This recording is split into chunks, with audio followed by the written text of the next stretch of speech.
In a roadside inn on the way through the Dvalmar Pass, Taisha, Julien, and Aranessa Royce recover from the traumatic death of the Yazi Fang. The group is still reeling from their escape from Dol Makyar and seeking answers to the visions of the late reanimated Octis Taconis. In the middle of the night, Taisha awakens to find Aranessa shivering, realizing the grieving lady hasn't eaten or had water in days due to overwhelming fear. Tucking Aranessa in, your hand passes over her ribs on the side of her chest, and you can feel her ribs slightly exposed and realize that you haven't seen Aranessa drink water or eat in a couple days. Her composure has been through the roof. She's been very, very composed, but I think you realize that...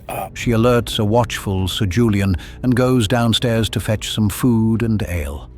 No, she's had some... Her mind has been elsewhere, but I think you're right. It's been... I can't imagine what the two of you are going through right now. Both of you. Can I get you anything? Let's get her something to eat, and you can get me something to drink. Okay. And I'm gonna clap you on the shoulder with those hands that are just a little too warm. Aranessa, though queasy with fear, tries to eat a potato at their insistence. She mournfully wonders about the Yazi's spirit, asking Julian if he thinks he has already been reborn. When the Royces die, we were told that, should we wish it, a golden boat would bear us across a bright river to Fairy. I don't know if that ferry is still running.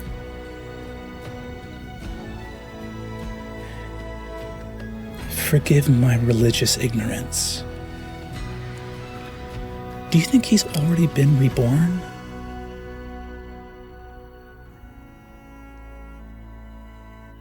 Taisha offers a comforting vision, recounting how she heard a falcon's cry, an animal she associated with the Yazi, soon after his death, believing it was his spirit letting her know he was okay.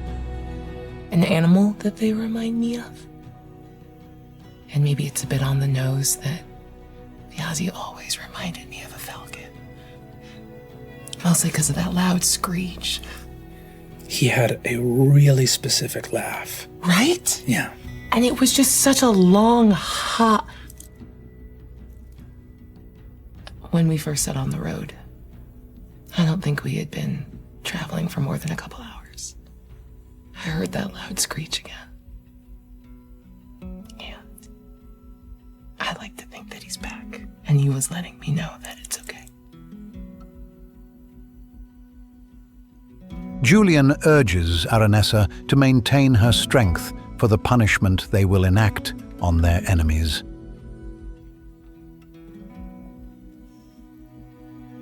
If the boats are not ready, then we will endure until those doors open again. And to endure, we must eat. We must have our strength. For you to rise, and for me to punish. Whatever it takes. Taking watch so Julian can rest, Taisha listens as Aranessa finds a moment of dark humor before falling asleep, telling Julian she wouldn't be afraid to find the golden boat if he were with her. They killed our family. And now we smell like potatoes. Not all of them.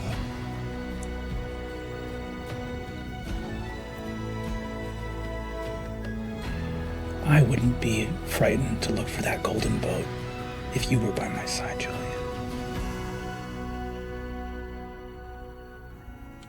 There is nowhere else I would consider being. to strength, and I suppose punishment. And she closes her eyes. Meanwhile, the rest of the party, Tior, Catigan, Thimble, Wikander, and Tyranny are outside the crumbling castle sloke in a torrential downpour. They have tracked the treacherous Casimir Gavendale here, also hoping to find Tior's fugitive brother, Talsidamir Sid Pridesire. Thimble scouts the castle's interior as a pixie, while Tior and Catigan prepare to scale the outer walls. Inside, Wikander and Tyranny, disguised as a holy man, and his companion, Dr. Finger, have gained an audience with Casimir, who is furious about being granted such a dilapidated castle. Well, I don't know how private a chamber can be when it's not got 4 fucking walls. You're so funny. Thank you. Strong. You see, Wikander attempts to form a false alliance, claiming House Halavar also wanted the Yazi Fang dead, a lie Casimir seems to accept despite his suspicions. We saw how capable you were of making sure that that Fang fellow was murdered, and we think that we have great use for you in other business. Tyranny tries to get Casimir alone under the pretense of treating his wounds, but he refuses to dismiss his guards. Casimir grows increasingly suspicious of Wikander, questioning why a lord of Hylavar is traveling without an escort, and why he is so desperate to be alone with him. you think I'm fucking stupid? Because I wasn't born to this. I'm a fucking gutter thief that became a baron, so I'll have some respect put on my name. Do you understand? What use can Sloke be to you? Explain it to me. Why are you Lord Halavar? Cornered and unable to answer, Wikander panics and uses thaumaturgy to amplify his voice, screaming for help. I will cast Thaumaturgy Okay. and on my voice, Uh-huh. and I will yell, Tyranny quickly casts suggestion to de-escalate, but while the spell takes hold, Casimir has seen through the ruse, correctly identifying Wikander as an ally of the Yazi Fang. The Yazi Fang was a brother to me, saved his life. They were depending on you to come through. It was you, wasn't it? They were depending on you to save him, his brother, his family, his loved ones. But you've got nobody at your back. He orders his men to take Wikander outside and put a sword to his throat. Take this gentleman outside, put him on his knees, and put a sword to his throat. And if anything happens to me, kill him. And he so seen. Hearing the cry for help, Catigan creates a diversion by casting Fog Cloud and sending his wolf, Wulfric, to spook the horses and pack mule. And then a second later, for my action, I'll use Wulfric's speed, and these guys will just see a completely nude wolf bound out of the fog and start to go after the horses, trying to lead them in front of here, just like a wolf attack. hell yes.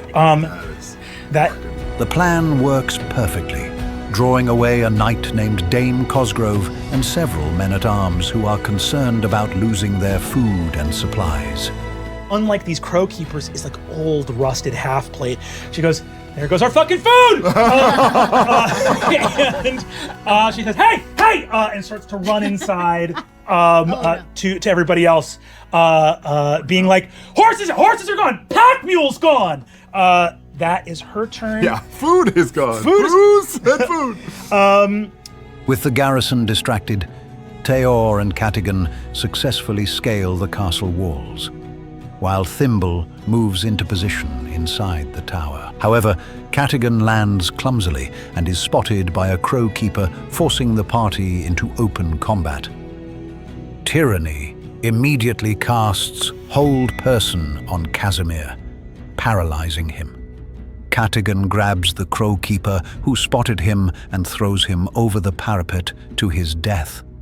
I'm gonna pitch him up and over my shoulder, over the waist-high parapet off the side of the castle. He goes, no, over the side. As he goes over the side, go. Wikander, with a knight's boot on his head, blinds his captor with color spray and flees. Thimble then flies down to the helpless Casimir and viciously attacks him, stabbing him in his eye and slitting his throat. You would have had your back until the end of time. You shouldn't have betrayed us. I'm gonna take out my rapier and stick it in his eye. The battle rages, and a knight lands a critical blow on Wikander, leaving him unconscious and dying in the mud. Casimir breaks free from the paralysis after Tyranny takes a hit, and he rushes upstairs to confront Thimble on the battlements. Hey there, little Thimble. Did you come here to get your revenge? Maybe I'll get mine. Maybe I'll get mine for everything you and he did to me! He leans forward and is going to try to... Cornered by guards, Tyranny smashes a magical egg on the ground, which erupts into a massive, illusory squid that terrifies her attackers. Oh, it's bigger than the egg, and a massive squid explodes into being. Oh, it's so on brand! It's perfect! You summoned Eldritch Horror! Nice job! You see that the knight in front of you goes, Doctor! A squid is here in the room. Fantastic. That's your action. Any bonus action or movement on your turn? I would like, if I... On the rainy battlements, Thimble engages Casimir in a final duel. After a series of swift attacks, she slices his throat open for a third and final time, killing him. And I'm gonna come through on the third flight through and get the middle, connecting the two, and cut him straight across the front of the neck, and look at him in front of the one good eye and say, "Can you hear it now?"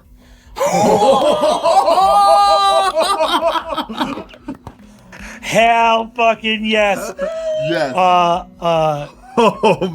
Down in the courtyard, Teor makes a bold appeal to the remaining knight, stating they have no quarrel with the king's men, only with the crows. We have no quarrel with the king. However, the crows must die. With their leader dead, the remaining knights surrender. The Baron is dead. Sir Cosgrove, lay down your arms. We are prisoners of war.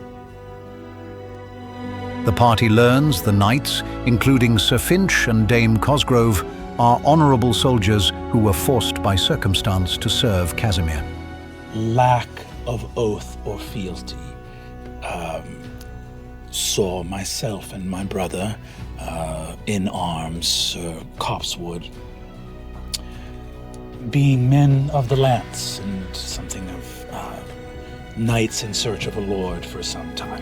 Dame Cosgrove reveals she is a native of Sloke and the last knight of the local Order of the Howling Rain. After some soul-searching and encouragement from his companions, Wikander decides to do a good thing with his newfound power.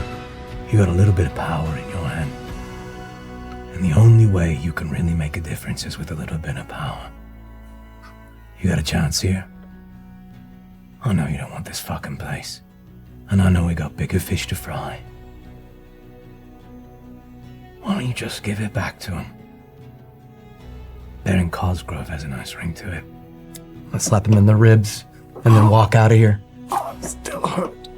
He officially bequeaths the castle and its title to Dame Cosgrove, making her the new Baroness of Sloke. Her eyes well with tears, and you see that Sir Finch stands up, helm at his arm, and says, Long live the Baroness Cosgrove of Slope. And you see that the knights all get up, helms off. The party creates a banner with a falcon sigil and the words, "The Fanged Falcon lives on," which they hang from the castle walls. The party and the new Baroness's knights head to the village tavern, where they meet Dame Morgaine, one of the king's hounds. As they talk, the rogue Gully Breeches is seen fleeing across the fields, only to be run down by a massive mastiff. Dame Morgaine looks out and says, "Now he's showing off. It's much too much of a head start." From the wood line, you see a mastiff. The mastiff, Sir Hawkins, reveals himself to be another talking hound of the king, who promptly drowns Gully in a puddle. You doffed your armor. Let the world see as you feel its weight one last time. And you see pushes into his back, keeping him underwater. He says, Fuck that guy! you see, With the last of Casimir's cronies dealt with, the two hounds confirm that Cid was taken north by the other half of the Taconis caravan. tell me of your exploits, and I shall tell you mine. There is great adventure afoot here in the realm of Timony, and we must speak, I believe, sir, of your brother, and how to wrest him from the clutches of House Taconis. And that's all for this episode. Having dispatched Casimir Gavendale and installed an honorable new leader in Sloke, the party has secured powerful new allies in Baroness Cosgrove and her knights. Their mission is now clear. With the help of the King's hounds, Sir Hawkins and Dame Morgaine, they must pursue the House Taconis north to rescue Tior's brother, Cid.